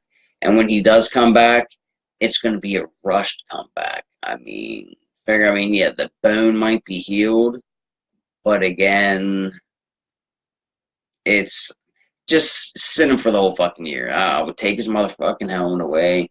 I would hide it somewhere and be like, Rodgers, you're done for the whole fucking season, man. Thank you for your contribution. Next year, we will get you a fucking line, man. If that's the last thing we do, we will get you a line. And maybe this way, you know what? The offensive linemen that keep getting fucking injured, it seems, every goddamn week whenever they come back, sit them motherfuckers down too. Give your young fucking linemen behind the starters ample opportunity to get some meaningful fucking reps. I mean, because Brett Hundley is going to be running for his fucking life regardless of who the fuck is in there. So you know what? Let Brett get some fucking meaningful goddamn reps, even though he'll be running for his fucking life. But I mean, there are fucking sometimes on occasion where Rodgers has fucking time to throw the goddamn ball. So you know what? To alleviate that, fucking run a bunch of fucking screens. See if that Aaron Jones can fucking be a good runner. You got Ty Montgomery back. Boom, I would just Montgomery Jones it up, man. I mean, which they're probably going to have to do regardless, because you don't want fucking Hundley out there slinging the ball around fucking 30, 40 times. Like, that's the last thing you fucking want. But, yeah, back to the game. Saints against the Packers. I think the Saints are going to fucking, I think they're going to wreck the Packers. One, the Packers ain't got a great defense. And Drew Brees, Drew Brees is Drew Brees. He's going to beast the fuck out. He's going to get his. I'm thinking they're going to win this game very easily, 45-17. Next game, the Jets against the Dolphins. I'm thinking that the Dolphins are actually going to win a game. I think Jay Cutler is going to do just enough to beat the Jets, 17-13. And trust me, if anybody needs a win, it's fucking Jay Cutler. Which, uh, honestly, I mean, that's like the great fucking quarterback swindle right there. Like fucking the Sex Pistols, a great rock and roll swindle. This is a great quarterback swindle. I mean, motherfucker is getting paid $15 million. He came out of the booth to play for $15 million, man. You know, he sat there and his agent's like, you know what, man, they're gonna offer you $8 million. No, I'm good. And they're gonna offer you $10 million. Hey, you know what, man, I'm good. I mean, they're gonna give you $15 million. Okay, yeah, we're good. I'm down there. I know Gase. I mean, yeah, we can do it. Now, I thought that they'd be a lot fucking better than what they are, man. I mean, they look fucking horrible. But again, I mean, I guarantee Jay Cutler is fine. And like I said yesterday on the show, man, once with Big Ben, I mean, once you have a foot in retirement, it is so hard to come back and be all fucking in whenever you half your mind frame was already on, all right, man, I'm retired. I mean, he was in the fucking booth. So I mean, you know that he was on retired fucking zone, man. And then 15 million comes and he's like, 15 million, huh? Okay. That's an easy payday for a year because I already know I'm half fucking retired. So yeah, man. I'll make 15 mil, jump the fuck out next year, hopefully get back to the booth. I wasn't number one booth like Romo, so I guarantee his contract wasn't set up like Tony's is. Like Tony would probably have a fucking hell of a time getting out of fucking his CBS contract. Which, if anything, if they had a provision in there, I think Tony would be like, listen, the only way I'm leaving this fucking booth is if Dak Prescott gets hurt. And I wouldn't doubt it if it was in a certain amount of weeks. To the point where, like, if it's in week 10, Dak goes down, I don't think Tony would jump out because he'll probably definitely be way out of it. I mean, he's probably a little bit out of fucking shape right now. I mean, mind you, again, say, hey, if Dak gets fucking hurt in fucking week 10 and we're fucking 8-2, you know what? I'm coming the fuck out and I'm winning the fucking motherfucking Super Bowl ring with the Cowboys if Jerry calls. This is going to be kind of, and that's going to be the last tempting thing that Tony has to do before he officially retires, and that is Dak gets hurt this year. You're sitting in your fucking house and telephone rings, bam, Jerry Jones. That right there, I mean, that's going to tempt fate. But I mean, hey, if Dak stays upright all year, Tony Romo next year, I mean, at the end of the season, I mean, it'll be in February after the Cowboys win the Super Bowl. Then Tony Romo will sign his fucking retirement papers. Because, I mean, there's no way in hell he's even going to fucking worry about next year. I mean, but yeah, this year I think he has it in the back of his head. I mean, I can still play. I know this fucking playbook back to fucking forward. I wrote the motherfucking playbook. I know it. Because, I mean, they built a team for him. I mean, let's not kid ourselves. I mean, whenever they fucking drafted Zeke and all this, and like it was built for Romo. Romo goes down in Romo fucking fashion. But yeah, yeah. So I mean, Cutler, he was already in fucking retirement fucking zone anyways. So yeah, I mean, did I think that the Dolphins would look better than what they do? Yeah, man. Especially what they did last year with Ryan Tannehill. Basically, it's the same fucking team, man. In a way. So, I mean, yeah, I definitely thought Cutler was a way better quarterback than fucking Ryan. But, so yeah, I mean, I definitely thought that they'd be at least a wild card fucking playoff team again. But yeah, I mean, as of now, no, they're not. They ain't going to be fucking fighting for a wild card. They're going to be fighting probably just to, probably not to be, I mean, if anything, Dolphins probably want that. I mean, like, probably top 15 motherfucking pick. I mean, if anything, they tank the fucking season and get one of these quarterbacks that are coming out in the fucking draft. They can make a push to get Josh Rosen because, like I said, man, fucking hot weather quarterback. I mean, Florida's hot as shit. So, I mean, Rosen or fucking Sam Darnold would have a hell of a time fucking down there, I believe, in Miami. And, I mean, they have a good team around them. I mean, don't get me wrong. I mean, I don't know what the fuck's wrong with him. But, again, I wasn't sold on him anyways as a running back. I mean, he's one of them fucking flash in the pan type running backs, man. He had a hell of a season last year, and he ain't shit this year thus far. I mean, you ain't cranking off 200-yard fucking games like you were last year. Now, again, I mean, I think he was doing a lot of that towards the end of the season. So, hey, he might fucking start having a breakout fucking season here again in the next few weeks. But yeah, I mean, I definitely see the Dolphins winning a close one, 17-13 here against the Jets. Next game, the Ravens against the Vikings. This game, no Sam Bradford, and like I said a couple shows ago, I'm thinking Sam Bradford might even be hanging his fucking cleats up. I mean, I know Teddy Bridgewater came back off of PUP. I mean, he's definitely not going to be starting. It's going to be Case Keenum. But, yeah, I see the Vikings winning this game 27-12. And, yes, you say 12 points, that's because I'm giving Baltimore Ravens not one iota of fucking respect offensively because they just fucking suck. So I'm saying if they get any points, it's going to be nothing but goddamn field goals. Because, one, I don't think they can run the ball. Two, I know they can't fucking pass the ball. And three, I know Flacco's a fucking scrub. So, yeah, I don't see them scoring a goddamn touchdown in this game. So, yeah, I'm definitely giving this game to the Vikings 27-12. Next game, the Panthers against the Bears. I mean, this will be a tight game. I'm leaning more towards the upset and saying the Bears over the Panthers. Only because a little bit of what I was kind of saying about Cam Newton, man. I mean, has a big-ass ego, and I honestly think this is one of those games where he's not going to fare well. I mean, I'm thinking Trubisky's going to get a win here, 20-17. I definitely think it's going to be a nail-biter game, just like the Dolphins and the Jets. But I think, yeah, this would be a close game the whole way out. And I'm thinking the Bears going to win this one with a last possession field goal. Next game, Dallas against the 49ers. Again, I think this matches up for the Cowboys very well. Now, I know the last 5 games that the 49ers played, I mean, they have lost their own 6. I mean, it's been 3 or fewer points in all these fucking last 5 games. One, that they're playing a rookie quarterback tomorrow, so I definitely think our defense is going to get on them. And our defense is finally fucking healthy.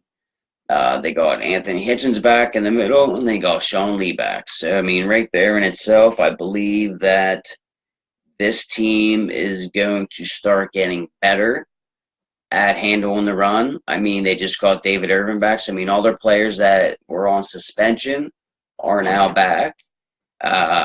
With Stephen Paye retiring, I do believe that they're going to alternate and figure out what is the best course of action for the tackle situation. David Irvin can play the 3 technique and he can play the 1 technique, and vice versa. I know that Malik Collins can play the 3 and can play the 1.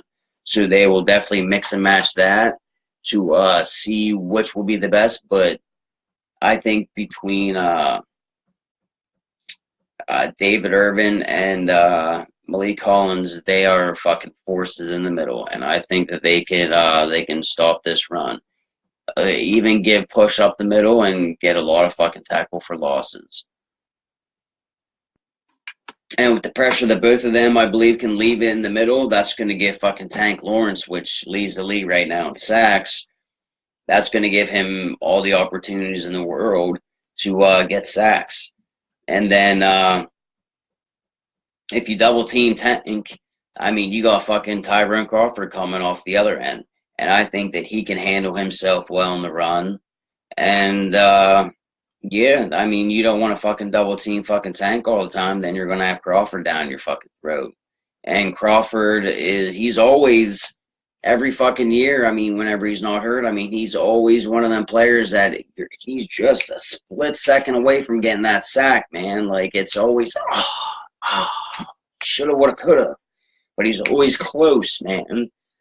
And I'm thinking this year that, yeah, their line is a lot better than what people give them fucking credit for. And the defense is a lot better than what people give them credit for. Like, they're healthy, and all the players are all fucking suspension. The only player that's still hurt is rookie Chidobe Awuzie. I mean, what they need to do with him, they need to just sit him. This hamstring has been flaring up since the beginning of the season. Every time they bring him back, he's good for like fucking 2 quarters, then boom, he's out again. They just need to sit his ass for the next 4 games. Just boom, you're sitting. I mean, Jordan Lewis has come on like a fucking madman, which I knew he was going to. The whole fucking coaching staff knew, and the fucking scouts knew. I mean, he's a first-round talent. The only reason why he dipped to where he was because he had that fucking looming court case over him for fucking for domestic abuse, which he took that in front of the fucking court, in the front of a jury of his peers. They found him not guilty. So, I mean, they lucked out right there. That's a first-round talent. I mean, he's a beast. And between him, Sandrick, and Brown, I believe that, yeah, they're fine. And add in the mix Xavier Woods, which they got him for a fucking steal.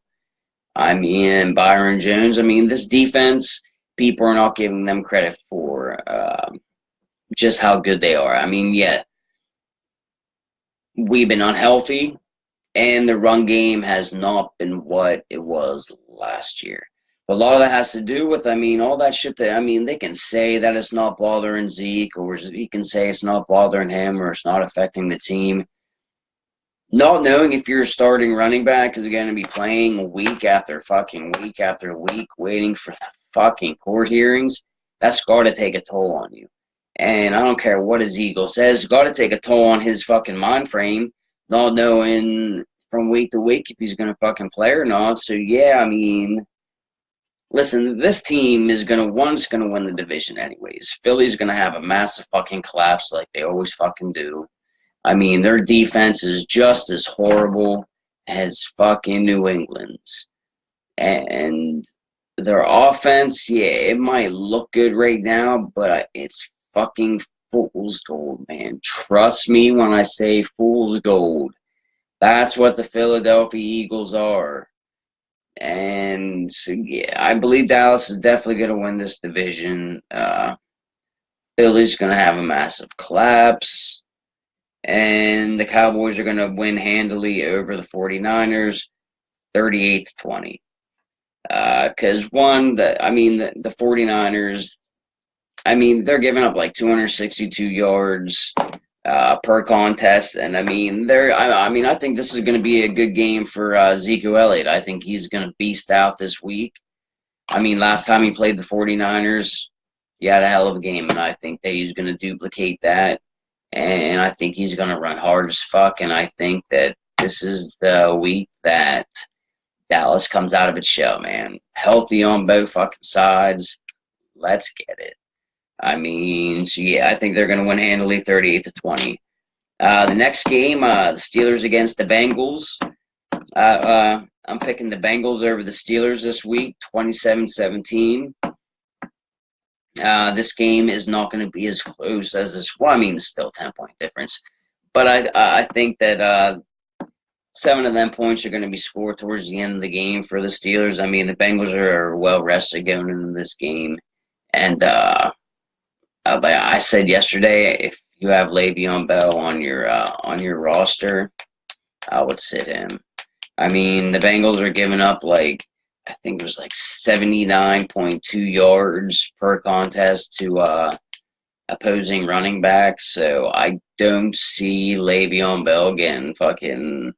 I don't see him having a big game, and I don't see Big Ben having a big game this week. I think the Bengals, people aren't giving the Bengals enough credit. They are better than how they have been playing. So, yeah, I definitely think the Bengals will take this 27-17. Next game, Broncos against the Chargers. The Giants gave the Broncos all they wanted last week, man.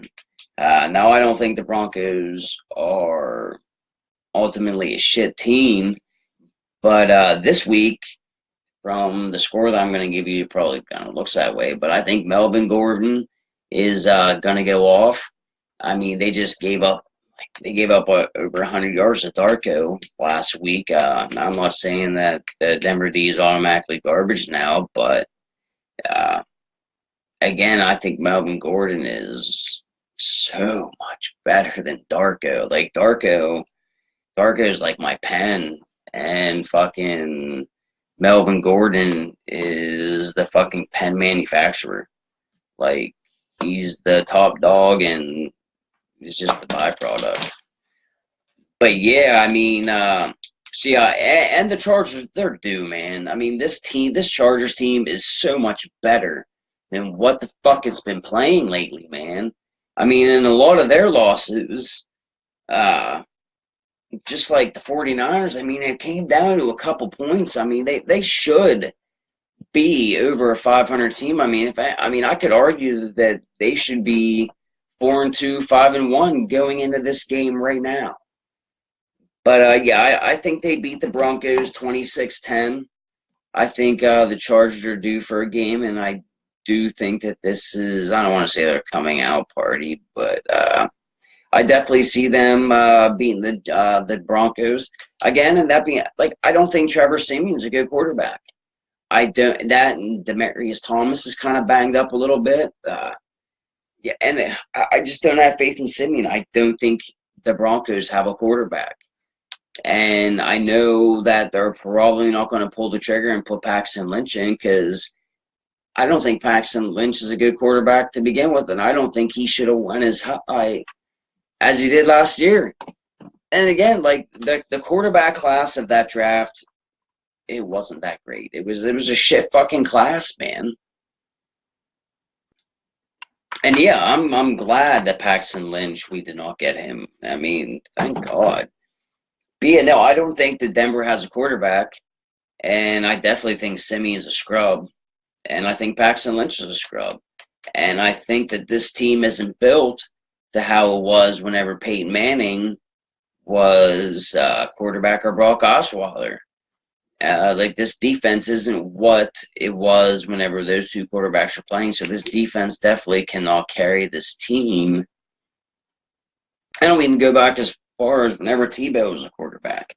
Like, I don't think this team is as good defensively as it was back then. So yeah, I'm definitely thinking they get their asses handed to them again, 26-10.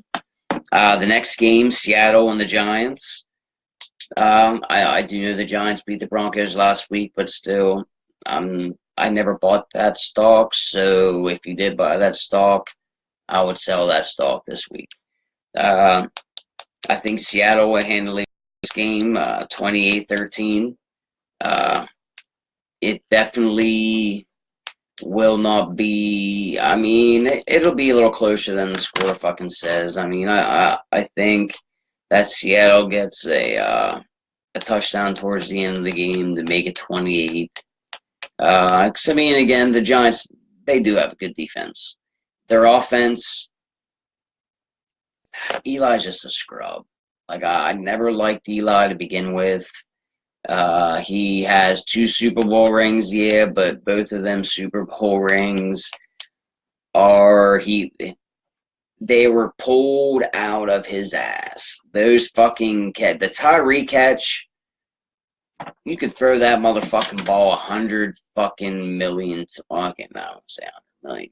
You can throw that ball 10,000 times, and you are only making that catch maybe 1 to 2 times. Because I'll give you luck, because you're a skilled fucking football player to make that catch, but no. That shit was so fucking lucky, and the other Super Bowl catch was, I mean, listen, Eli's a fucking, he's led the fucking league in interceptions at least 3 or 4 times. Like, he is an interception machine from fucking hell. I mean, the only reason why the Giants were fucking good whenever they were is because of their defense. And their defense is good this year, but I think Olivier Vernon, I think he's been out for a few games. I mean, I don't watch New York Midgets. And I mean, because their offense is fucking little. That they have no wide receivers. I mean, I think Sterling Shepard's back. They have Evan Ingram, but I mean, OBJ, he's gone. He was the only player that fucking made any plays, basically. I mean, that's all the offensive. That's all the offense was made up of. Eli fucking throwing interceptions, and then every once in a while, fucking OBJ making someone fucking miss and scoring a touchdown. Because I mean, they haven't scored. I think they might have scored over 20 points like twice in the last season and a half, and those 2 times that they fucking went over 20 one was a loss to fucking the Eagles, which the Giants should have won that Eagles game. The Eagles fucking lucked out there by some penalties and a fucking hellacious motherfucking kick. Christ almighty, was like an 80-yard kick, man, from a fucking rookie. Hell of a kick. I give him that, man. But, yeah, I think Seattle takes this game 28-13. The next game, the Patriots against the Falcons, Super Bowl fucking rematch. I don't know what's wrong with the Falcons offense this year. I mean, maybe it's because they lost their coordinator. But again, I mean, I keep going back to what Colin Hurd fucking always says, and he's been saying this for years. Whenever you're looking at a quarterback, you take out their best year and their worst year. Their worst year is usually the first fucking 2 years. And then you kind of average what the middle is like, and that's who you are. And like Hurd fucking always says, I mean, Matt Ryan, Matty Ice, man, he is just an average quarterback. Like, he's had these fucking weapons for a few years now. I mean, he's had Julio all the time, and before fucking Sanu, which I think Roddy White was a lot fucking better. Like, he's always had great weapons around him, and he was just an average quarterback. Last year was just a fucking phenomenon, and we're seeing what the Falcons normally are. So this game, I mean, I can say that, but I mean, I'm thinking the Patriots are still going to win 41-34. So I mean, it's going to be a fucking shootout because Matt Ryan does have these weapons, and yeah, I mean, they score fucking points. I mean, but again, they just aren't what they were last year, and I think a lot of that has to do with the offense coordinator. So I mean, I do think Matt Ryan is struggling more than fucking usual because I think he started feeling really comfortable with Kyle, and I mean, he's gone. So yeah, I mean, I do think he's fucking feeling it for that, but yeah, this Falcon team definitely is not what we thought they were going to be. But again, 41-34. I mean, it'll be a close game. Patriots will win this one. The next game, Redskins versus the Eagles. Again, the Eagles have a horrible fucking defense. Like, their pass defense is ranked, I think it's dead last. It's either 32nd or 31st. But yeah, their defense is just flat shit. And they haven't faced nobody. That's the only reason why their record is what it is. And then people always say, oh, Carolina. Cam Newton fucking sucks after winning multiple fucking games with some good fucking stats. Like, that's how it is, man. Go down through the fucking checkered fucking list of his bullshit. 95% of the time, that's what it is. I mean, except for last fucking year. Well, 2 years ago, whenever they had that hellacious fucking record, whenever they lost in the Super Bowl. Like, and even then, I mean, some of them games that he would have fucking good games in. I mean, they barely squeaked out the other fucking games. Because, I mean, it was a lot of their defense. They had a fucking nice defense that year, man. But, yeah. And I mean, the Redskins, they're a good team. They're decent. I think they're better than the fucking Eagles. I mean, the record doesn't show, but yeah, I think the Redskins are a better team than the Eagles, and I think the Kirk Cousins, is a better quarterback than fucking Carson Wentz right now. I'm not saying that Carson Wentz ain't a good quarterback. I mean, the guy has skill. I mean, especially, if you want a fucking hunting partner, you call Carson fucking Wentz. You guys can shoot some elk on the fucking highway. But yeah, regardless, I hate talking about teams in our division, but I do, and I try to be as unbiased as I can. Like I said, the Eagles have a good offense, shit defense. The Redskins, they're kind of average in the pack there. But yeah, I do think the Redskins definitely are a better team than the Eagles. Again, the Eagles haven't played nobody at all. They suck. And I think the Redskins will handily win this game, 31-17. I think this is the start of the Philadelphia crumble. I think that they will probably lose 3 out of the next 4 games they have. And honestly, I kind of want to say they're going to lose the next 4, but I'll give them a chance against the 49ers. But even then, after Dallas beats the 49ers this week, I think the Eagles play the 49ers next week. And 49ers definitely are not going to they're not going to lose 8 games in a row. And I see my friend on here crying the fucking Blues. Oh, they already beat Washington and Washington. Like, for real, listen. Like, I'm so sick of these fucking Philadelphia homers. They don't look at the fucking stats. Which I understand. They're fucking Philly fans. So, they don't look at shit objectively. Most of them don't. And a lot of the Philly fans out there, I've seen it online. I've heard it all fucking through the analysts. Like, they're not as good as a team as their record portrays. And that's all right. The Eagles never, last year they started 3-0. Done. Regardless, again, 31-17, we will find out Sunday. My upset of the week is I do think the Browns are going to get the first win. And I think they will get their first win by the score of 27-16 over the Titans. I do not know what is going on with the Titans this year, but at the beginning of the year, we thought they were actually going to be a tough team. But it doesn't seem like they're a very tough team at all. I understand Mariota's been hurt, and he's been... Regardless, this was supposed to be the Titans' year. It obviously is not the Titans' year. And I do think the Browns, they're due. And again, this Hogan guy, I don't understand why Hugh Jackson fucking is benching Kaiser. I don't.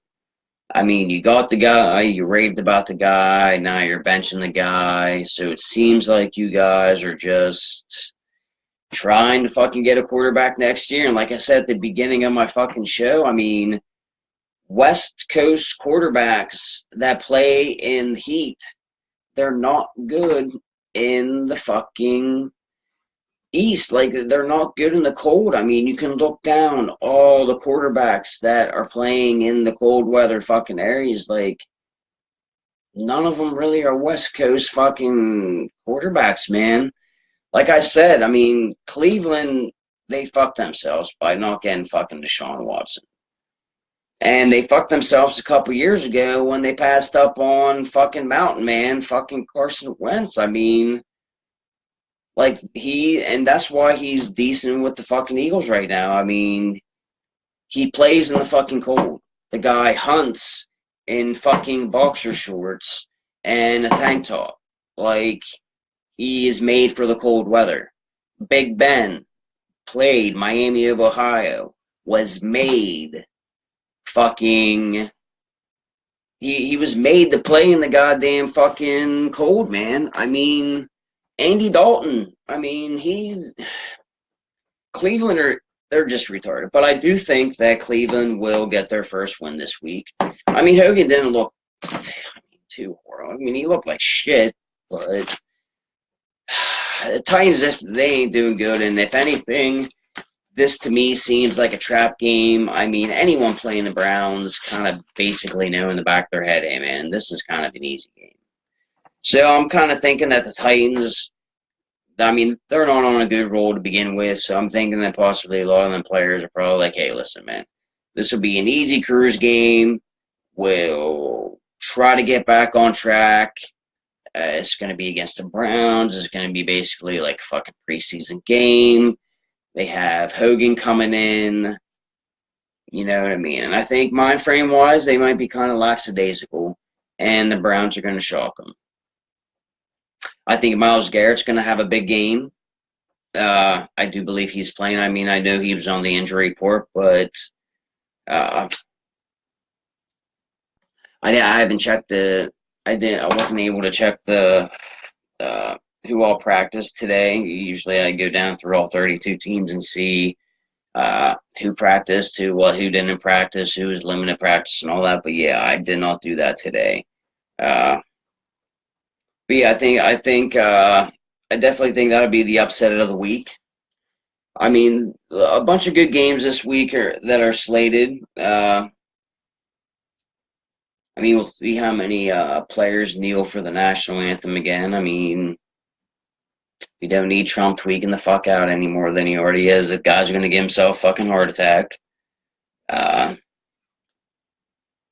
yeah, I mean, definitely good selection of games this week. And again, like I said at the beginning of the show about George Foreman and Steven Seagal, I am monitoring that every day for the people that possibly could be interested in the George Foreman against Steven Seagal. I definitely would like to see a 68-year-old and a 65-year-old fucking get it on in a boxing ring. And like how George Foreman said, I'll box, you do whatever. So I would like to see the Aikido fucking 7th on Sensei, Russian fucking diplomat, fucking Vladimir Putin, fucking CIA fucking hitman, whoop some ass on Foreman. I mean, I don't know what the winning purse would be. Maybe the winner gets a year's supply of Boost drinks and a George Foreman grill. I mean, who knows? But, I mean, yeah, that's definitely an intriguing fucking fight that I would like to see. Foreman against Seagal. I mean, who the fuck wouldn't? Two geriatrics going at each other. And Foreman's a big boy. So, I mean, I would like to definitely see fucking the Aikido master fucking be tossing fucking Foreman around. And again, I mean, Foreman, I mean, 60 years old or not, I mean, the motherfucker boxed his whole life. So, I mean, I don't know how quick Steven Seagal is anymore, but, I mean, if he fucking clobs him with one of them big-ass fucking giant fucking hooks, I think that's going to put a fucking hurting on Steven Seagal. I mean, we all knew that the motherfucker was going bald in the 90s, so whatever kind of fucking hairdo he's got going on, whether it's fucking spray paint or not, he connects with one of them motherfucking roundhouses, he's going to knock whatever the fucking hair that Steven Seagal thinks that he has up there is going to fucking have. Or worst case scenario, he's going to get all sweaty and Steven Seagal is going to have all kind of black paint running down his face from spray on fucking hair. Because, I mean, that bitch is perfect. Like, right in the motherfucking middle if you go on. Then, if anything, if you watch South Park definitely can foretell the future because the character that they have for Steven Seagal, they hit that shit right on the fucking hammer, man. And, I mean, it looks exactly like him. Fat, pudgy ass fucking. Then, you know what? I should say, I like Steven Seagal. I always thought that he was a badass motherfucker. And, yeah, some of the first titties that I got to fucking enjoy when I was a fucking young teenager was in Under Siege. Whenever, the titties flopped out of the birthday cake. I do thank you for that, Steven Seagal. And even though that I know that, in that movie, Jenny McCarthy was supposed to play that movie, but whenever she went in for the couch fucking interview or whatnot, fucking you had the lights were dim, she said, shag carpet was out, and then you're there with your fucking tongue hanging out, wanting to see titties. But yeah, I do thank you for the titties that I got to see. I forget what the bitch's name is. Actually, to tell you the truth, I think she was really a cover fucking person for Playboy. So thank you, late great Hugh Hefner, for bringing them titties on the Playboy. So I could see him in Under Siege. But regardless, yes, I will keep people updated, which no one probably gives a shit. But yeah, I'll keep you updated every time I have my show about the George Foreman possible Steven Seagal battle. I mean, if I figured that he just came out with the fucking challenge like 3 weeks ago, so I mean, if we don't hear anything in the next month, I mean, this definitely isn't going to be like the Floyd and fucking Conor McGregor fucking teeter-totter battle for like fucking a year, and the fucking Manny Pacquiao and Floyd Mayweather thing that went on for like 5 years, it seemed. I mean, both of these guys are 68 and 65 respectively. I mean, if anything, they both probably fucking are coming down with Alzheimer's here pretty soon, so they're gonna fucking forget that they challenge each other anyways. And I mean, Steven Seagal lives in Russia right now. He's Vladimir Putin's fucking bodyguard, so who knows what the fuck's gonna go on Steven Seagal? I mean, I'm sure he's in the middle of making like 13 fucking new independent movies that come straight out on Netflix. So, he's a busy man. I mean, shit. But yeah, regardless, thank you guys for joining in to season 1, episode 4 of FNC Raw Undisputed. Again, sorry I did not have my co-host with me. He's fucking missing in action for the last goddamn fucking week. Don't know where he's at, and really kind of beginning not to care. I mean, I kind of had an idea for this sports debate show, and it seems like I've been fucking doing it solo for the last since it started. So it is what it is. Again, thank you guys for joining in. We went 2 hours today, and that's typically kind of how I want to do it, 1 hour to 2 hours. But yeah, thank you guys for tuning in. Hopefully you guys enjoyed the show tonight. Hopefully you guys got educated on some of the shit that I talked about. I mean, we went through a lot of stuff today. I mean, NBA, football, college football. Went through my NFL picks. I'm hoping that I gave you guys a lot of information about all this stuff. I am very knowledgeable on what the fuck I'm talking about. And if you didn't even hear about it, I gave you the first fucking hand knowledge of the George Foreman and Steven Seagal battle. If you didn't hear about it, and if you didn't hear about it, you heard it here first from FNC Raw Undisputed. I will see you guys Monday. Have a terrific and safe weekend. Going to be a lot of good football games tomorrow, college-wise, and a lot of good football games Sunday, and a good game on Monday. Again, thanks for joining in. This is Matt Crass for FNC Raw Undisputed. Have a good weekend, guys.